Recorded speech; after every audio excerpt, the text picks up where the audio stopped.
बिस्मिल्लाहिर्रहमानिर्रहीम। Table formatting के हवाले से आज इस वीडियो के अंदर मैं बताऊंगा। तो चलिए शुरू करते हैं। माइक्रोसॉफ्ट वर्ड को ओपन करेंगे। फर्स्ट जो देखें चैनल को सब्सक्राइब कर लें और वीडियो को लाइक कर दें।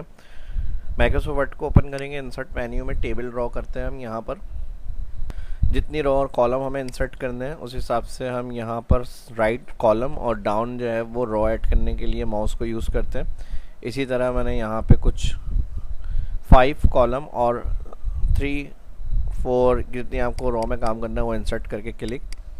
अब यहाँ पे जैसे फर्स्ट रो मुझे ब्लैंक रखनी है यहाँ पे एज अ टेक्स्ट के लिए, तो मैं यहाँ से इसको सिलेक्ट कर रहा हूँ। ठीक है जी। सिलेक्ट करने के बाद इसका मेन्यू आ रहा है लेआउट और यहाँ पर मैं करूँगा मर्ज में यहाँ पर कोई जैसे टेक्स्ट लिखना है मुझे। अब अगर मैं सिंपल कोई टेक्स्ट लिखता हूँ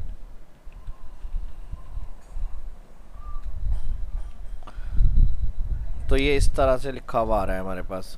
अब इसको अगर हमें अरेंज करना है अलाइन सेंटर और मिड, तो लेआउट में यहाँ पर सारी अलाइनमेंट्स ऑप्शन दिए हुए हैं। Top centre left right, mid centre left right, bottom centre left right. तो इसको मुझे रखना है मिड में सेंटर, तो मैंने यहाँ पर इसको इस तरह रखा और यहाँ से मैंने इसको बोल्ड किया। अब मुझे ये इस तरह से नहीं रखना है, ये मुझे रखना है वर्टिकल पोजीशन के अंदर। इसकी डायरेक्शन को चेंज करने के लिए हम लेआउट में जाएंगे और यहाँ पर दिया हुआ है टेक्स्ट डायरेक्शन। तो इस तरह कोई भी आप टेक्स्ट की डायरेक्शन को मूव कर सकते हैं। ठीक है जी। टेक्स्ट की डायरेक्शन के अलावा आप जैसे जो भी वर्किंग आपको करनी है उस हिसाब से आपको यहाँ से सेल ख़त्म करना है या रो हाइट बढ़ानी है, तो इस तरह क्लिक से आप जहाँ आपका क्लिक होगा माउस तरह से आप रो की हाइट को बड़ा कर सकते हैं। और फिर उसके बाद जो आपको सेल मर्ज करना है यानी कोई हेडिंग या टाइटल वगैरह देना है तो आप वो उस हिसाब से सिलेक्ट करेंगे। पहले जैसे 2 कॉलम के दरमियान की लाइन ख़त्म करनी है तो यहाँ से हम लेआउट में जाएंगे और मर्ज। इसी तरह इधर हमें कुछ एंगल के अंदर टेक्स्ट चाहिए यानी 90 या फिर 60 इस तरह की डिग्री के अंदर, तो फिर हम क्या करेंगे। अब जो अवेलेबल ऑप्शन मेन्यू में है वो इस तरह से टेक्स्ट डायरेक्शन के लिए दिए हुए हैं और इसको हम चेंज करेंगे तो ठीक है जी। इसको मैंने सिलेक्ट करा यहाँ से, सेल सेलेक्ट किया और यहाँ से होम मेन्यू में जाएंगे और यहाँ से फॉन्ट्स को मैं बड़ा कर रहा हूँ। अब जैसे यहाँ पर हमारे पास डायरेक्शन इस तरह है और इसको हम चेंज अगर करेंगे तो टेक्स्ट डायरेक्शन हमारी फिर इसकी अपोजिट हॉरिजॉन्टल मूव हो जाएगी। ठीक है जी। इस तरह से फिर दोबारा क्लिक करेंगे तो इस तरह और फिर इस तरह 3 डायरेक्शन। लेकिन हमें एंगल में अगर टाइप करना है टेबल की हेडिंग्स को तो एमएस वर्ड में डायरेक्ट हेडिंग को रोटेट में नहीं रख सकते हैं। इसके लिए हम फिर शेप को यूज़ करते हैं। कोई भी शेप आप क्लिक करें। ठीक है जी। क्लिक करने के बाद आपको जिस हिसाब से उसको विड्थ और हाइट देनी है वो विड्थ और हाइट देंगे। ठीक है जी। और यहाँ पर अपनी हेडिंग लिख लेंगे आप जो आपको हेडिंग चाहिए।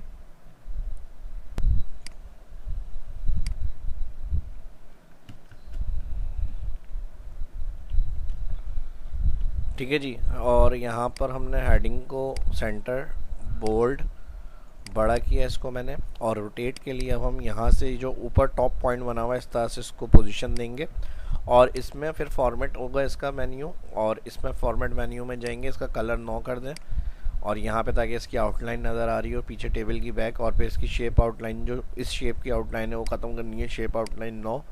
तो ये इस तरह से आएगा आपके पास। फिर आप कंट्रोल के साथ इसकी कॉपी ले लें। ठीक है जी। कॉपी के बाद जहाँ आपको मूव करना है दूसरे सेल में भी आपको यही हेडिंग चाहिए, इस पर क्लिक करके जो आउटलाइन बनी हुई आ रही है इससे आप इसको शिफ्ट कर लें यहाँ पे। ठीक है जी। क्लिक करें या फिर ठीक है जी माउस लेफ़्ट क्लिक से भी इसको शिफ्ट कर सकते हैं और एरो को भी यूज़ करके आप राइट लेफ़्ट मूव कर सकते हैं, तो ये हेडिंग 2 हो जाएगी। ठीक है जी। बॉक्स क्लिक करेंगे। बॉक्स क्लिक करने के बाद फिर आप राइट अप डाउन एरो से इसको अरेंज कर सकते हैं इस तरह से। मर्ज के लिए हमने यहाँ पे आप देखें ये इस तरह रोटेट पोजीशन में आप हेडिंग्स को रख सकते हैं। अब यहाँ जो भी आपको हेडिंग अपनी बनानी है मर्ज जहाँ हमने किया है वहाँ मैं सब्जेक्ट हेडिंग दे देता हूँ। जिस काम के लिए आप टेबल ड्रॉ कर रहे हैं और सारी वर्किंग कर रहे हैं वो आप टाइटल ऐड करेंगे लेआउट में।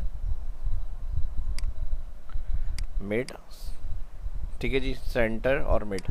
और यहाँ से मैं इसको फॉन्ट के हवाले से जो भी काम होगा वो सारा आपका इधर ही से होगा, ठीक है जी। और यहाँ पे आप सब्जेक्ट्स वगैरह के नाम इंटर कर लें, ठीक है जी। चैप्टर यहाँ पर आप जो वर्किंग वगैरह करनी है सेल में वो आप यहाँ पे क्लिक करेंगे, ठीक है जी।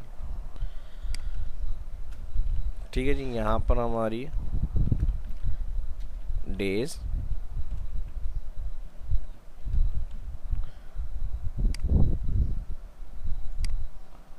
और ये सारे अलाइन को हमें सही करना है। इसको सिलेक्ट कर रहे हैं आप, ठीक है जी। लेफ़्ट क्लिक से भी सिलेक्ट कर सकते हैं या फिर शिफ्ट दबा के डाउन एरो जहाँ तक सिलेक्शन बनानी है। लेआउट में जाएंगे, अलाइन सेंटर, यहाँ से सेंटर रख लें अलाइन। इसके अलावा यहाँ पे टाइम आ जाएगा इनका, ठीक है जी। जो पीरियड जितने बजे होगा वो आप इस तरह से टाइम एंट्री करेंगे। एक एग्जांपल मैंने दे दी है, मैं इसी को कॉपी पेस्ट कर रहा हूँ, ठीक है जी। कोई गलत अगर स्टेप हो जाए तो कंट्रोल Z से बैक हो जाता है, ठीक है। अब ये सब यहाँ पर हमारी हो जाएगी क्लास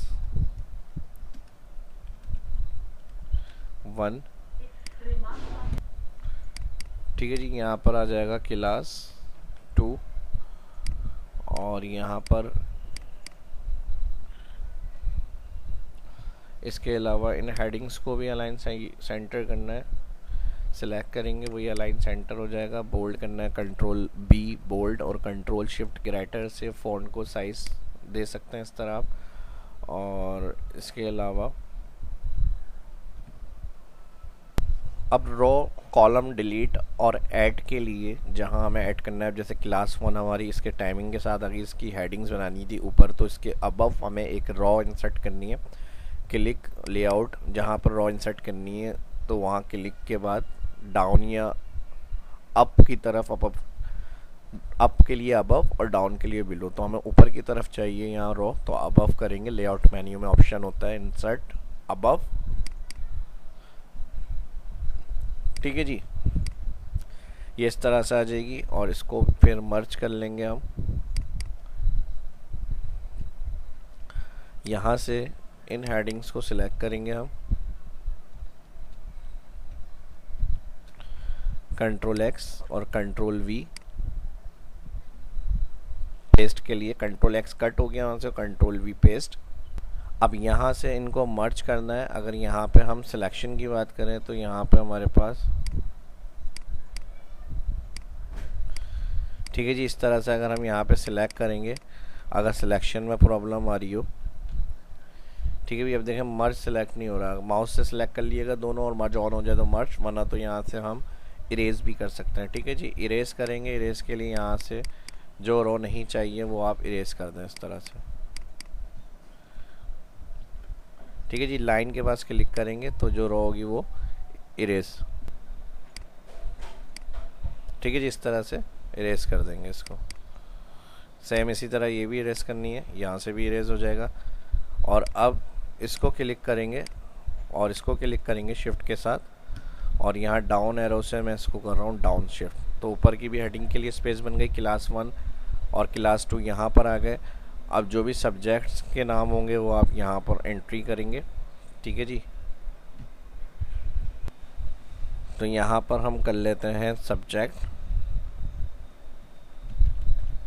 1 और यहाँ पे करेंगे पेस्ट 2,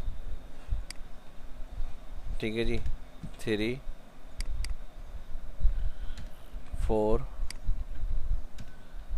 5। इसको सिलेक्ट करने के बाद लेआउट में जाएंगे और यहाँ से मैं इसका बोल्ड ख़त्म कर रहा हूँ ताकि ये सिंपल फॉन्ट में आए हमारे पास। और कंट्रोल C, ये क्लास 1 के सब्जेक्ट का टाइम टेबल शेड्यूल, और ये क्लास 2। अब इससे अबव एक रॉ इंसर्ट करनी है हमें वर्किंग के लिए, तो यहाँ इंसर्ट में लेआउट के अंदर हम जाएंगे इंसर्ट अबव, तो ये इस तरह से आ जाएगी। एक हेडिंग कैप्शन के लिए हमें देनी है, तो मैं इसको शिफ्ट के साथ सिलेक्ट कर रहा हूँ यहाँ से,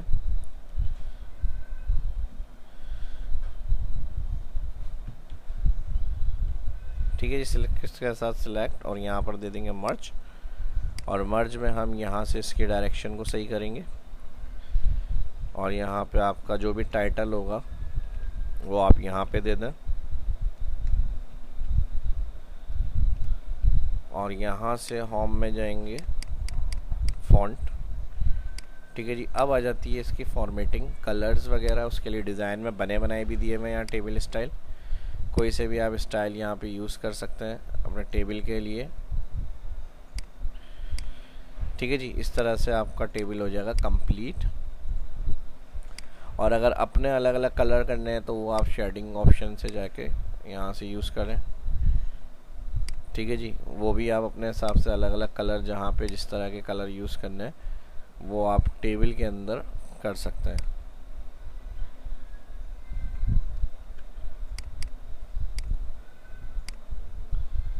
ठीक है जी, यहाँ पे सब्जेक्ट, और यहाँ पे भी वाइट कर लेते हैं इसको। अच्छा, ये पूरा एक ही है तो इसको हम लेआउट में जाएंगे, यहाँ से कर देंगे मिड। तो ये आपकी हो जाएगी फॉर्मेटिंग, कलर वगैरह के साथ टेबल के अंदर किस तरह से वर्क होगा। इसके ऑप्शंस मैंने आपको बताया, मिड कर लें इसको, बोल्ड कर लें इसको, फॉन्ट को बड़ा कर लें।